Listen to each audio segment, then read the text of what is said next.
It was technologically plain, but enough to give me a platform and resource to develop and display my talent, to enthrall the audiences, irrespective of their religious and ethnic background.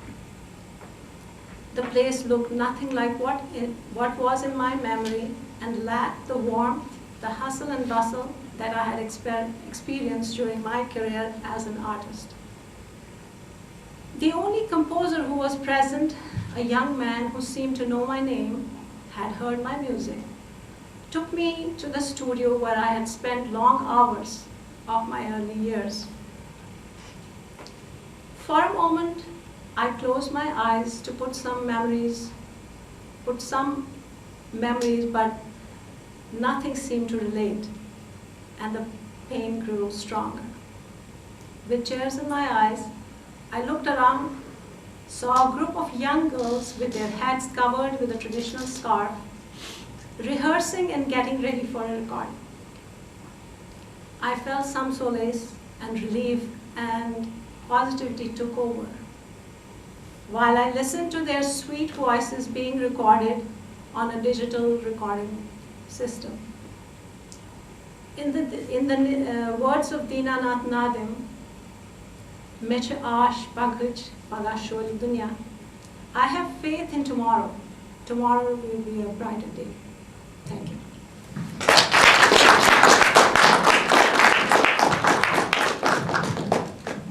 Thank you very much, Arti.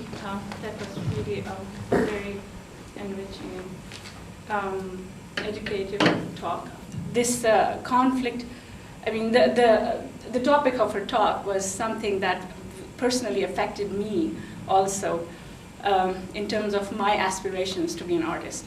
So thank you very much, and I would like to ask you if you have any questions about, comments about her talk. I have a question. There's throughout history in areas of high censorship and places where artists aren't able to freely express themselves, an underground scene develops, and it sort of aids in their use of metaphor and sort of cryptic art that expresses their point while being able to get past censors.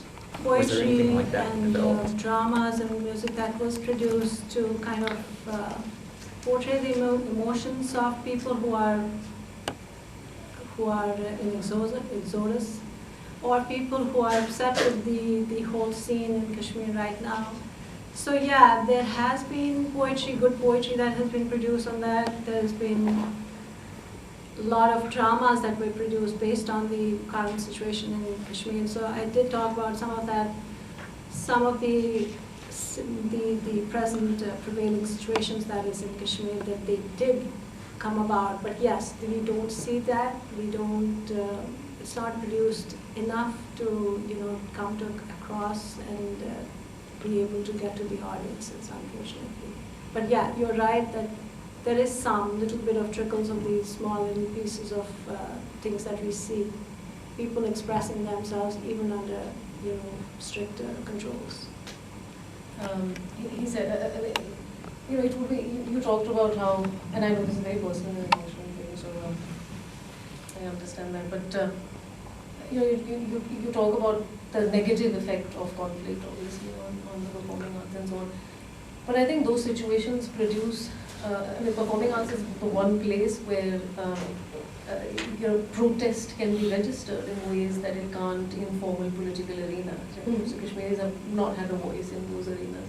So it would be interesting to look at the ways in which it's these informal arenas in which Kashmiris continue to protest. Protest against, of course, political repression, but also against the conservatism, that is increasingly taking over public discourse in Kashmir. Yeah, that's what for me, I think that I think that's the one arena in which I see hope. That's the place where Kashmiris have been able to preserve their voice. So that you're right. I mean, in places like Radio Kashmir and so on, it's no longer available, but there is a very strong, throughout the 90s, people were writing plays, Motilal Kimu's plays, for instance, throughout the 1670s, which Which in some ways, I mean, the 60s and 70s was a great time for Kashmiri drama and so on, but it was already starting to be kind of repressed already, long before the 70s, 80s, quality of work that was produced, they received awards, it was competition against other playwrights from very tough competition from other states of India. So they were able to get recognition of that level. So to your point, yes, there is some work being done by M.K. Rana, who is an actor from Kashmir. He has been doing some conferences in Kashmir, and they have produced some plays on corruption and things like that. So yeah, there is some, like I said, some amount of work is being done. I don't know how far the quality goes. That quality has taken a hit in the performing arts. That's what bothers me, that what is produced is kind of putting your point across and trying to say something, no matter, you just are putting your point across. But how good are those plays? Because those playwrights, they lack the training, they lack that support, they lack that workshops, they lack, going across the borders and coming back and forth and getting ideas and being able to go there. So that's my point what I'm trying to make is, yes, there is some small elements of community, the cultural community, they are doing some work, but that kind of quality is lacking. There's a lack of quality, yes. Bhanpatra is now being produced on television, and I find that those plays are lacking in quality, right? But they've taken on a new form. I mean, isn't that how? Oh yeah. Because they are being articulated in a particular political and economic context of commercialization and conflict and so on. Right. So, I mean, to what extent can one kind of think about this as decline rather than just changing form? I mean, every generation thinks of what comes after it as being decline, but one can also think of it as being, a new form. So the love of I don't mind the evolution. I mean, we all evolve. We try to adapt to new. I sing Kashmiri music, but I always improvise. I always bring in new elements to it. I have recorded music in Calcutta, in Bombay, in Delhi, and those all these artists are playing instruments which are modern, but at the same time you keep that element of Kashmiri touch. Otherwise, we will never relate to it. It's now I'm a classical musician, but at the same time, if I don't hear that right sound of what I wanted, you cannot have that. So what these artists are doing, these videos are doing, that just jumping and adapting something which is alien to them, totally going across. They're not bringing that binding of the two. It's not happening. That syncing is not happening. People were very connected to culture. And of course, during the insurgency, that all broke down, and there was fear. So you have a generation of younger people who grew up during the insurgency who have no connection to that, or little connection to this. They have some knowledge, but this kind of living culture was not there as much. I guess, how would you help them in terms of reconnecting to that, that golden age culture? What would you recommend in terms of how they get reconnected and how to engage them? Because they're really the solution, right? Yes. What had happened basically when 70s, 80s happened, there were, I'm talking about the music scene in particular, 3, 4 artists in particular left the valley, and their music was basically what was carried on for a long time. The same songs were repeated on radio. Radio and television were the main sources where you could hear these. We had started, the industry had just come up for recording albums and things like that. That had just started.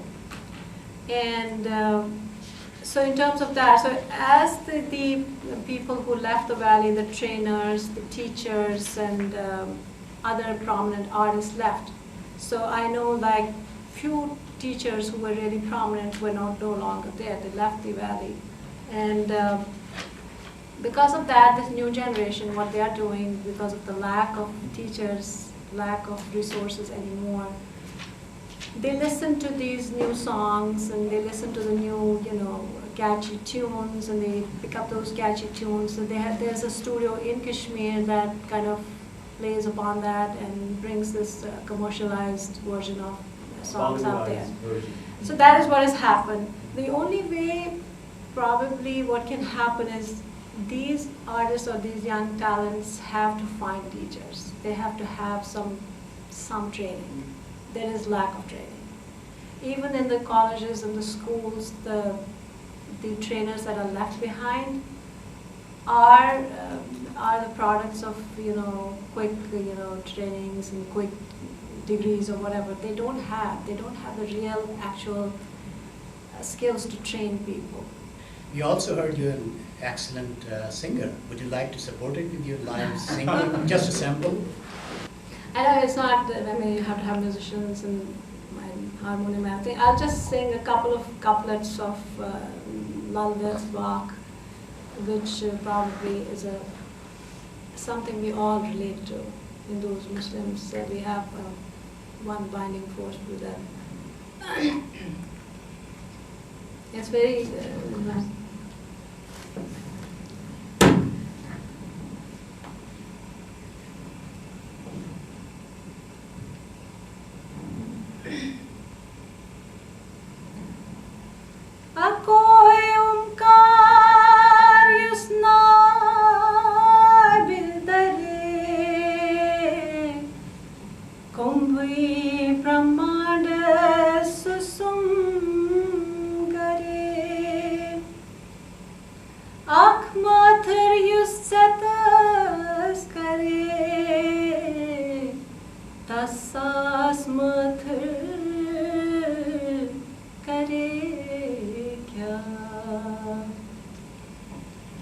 Shivchui thali thali rauzan Mauzan